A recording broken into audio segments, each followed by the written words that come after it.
Hello, welcome back to my channel, Charlie's Lessons, and in this video I'm going to share with you some ideas you can use in your first day back at school.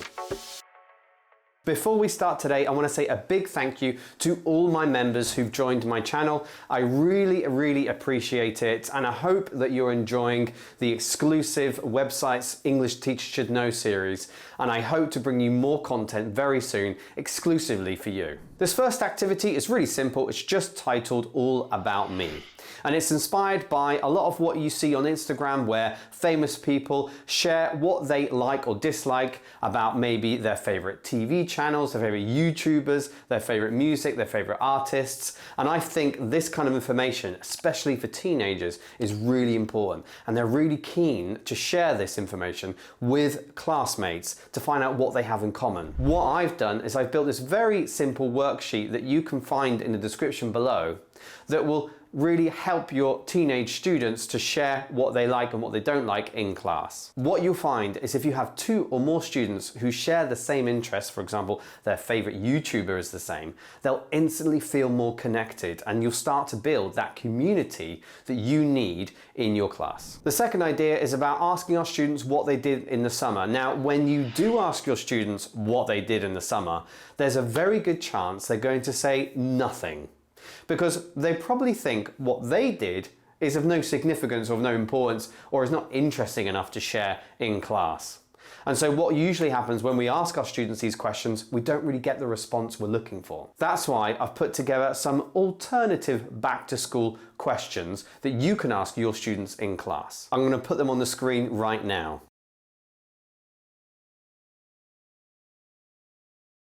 I find that these questions are a little bit different to what you would normally ask your students, so you might get some interesting responses that you can use to then lead into other discussions in the classroom.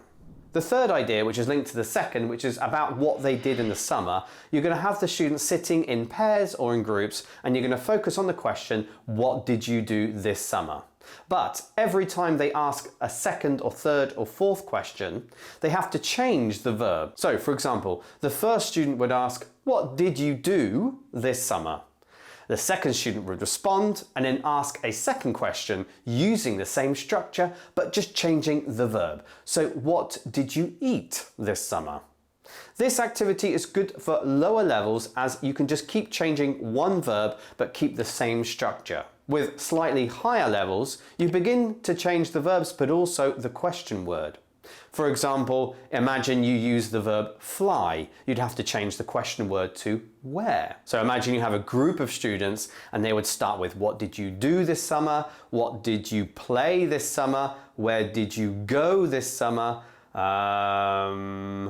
What did you build this summer? And you can see how long that group goes before they just can't think of any other verbs. I also made another video on an activity you can use in any class for that first day, and I'll post it just right here.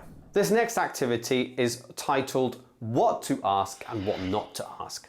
And the idea is that when you meet someone for the first time, you have to really think about what questions can I ask and what questions can't I ask. Now, obviously this may change as well from country to country and from culture to culture. So to set up the activity, just ask your students to think about what's an example of a question that they would ask someone if they were meeting them for the first time, and what's an example of a question that they would never ask. I like this activity because you get to see what your students would consider inappropriate or appropriate, and sometimes the results can be surprising.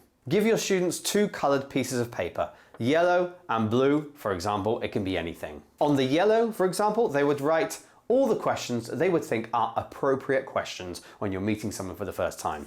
And the blue card is for inappropriate questions. Once students have finished writing all their questions on their coloured card, you're then going to collect them all in and put them in a hat or a glass jar. And you're going to pull them randomly and get your students to debate in class whether they agree that this question is appropriate or inappropriate. So let's say, for example, you pull out a yellow piece of paper and this is what your students consider appropriate questions, and you read, do you have a girlfriend? Then you would ask the group, do you think that's an appropriate question to ask someone the first time you meet them? This last idea is from Chris Rowland's Teaching Teenagers English YouTube channel, which I'll link below.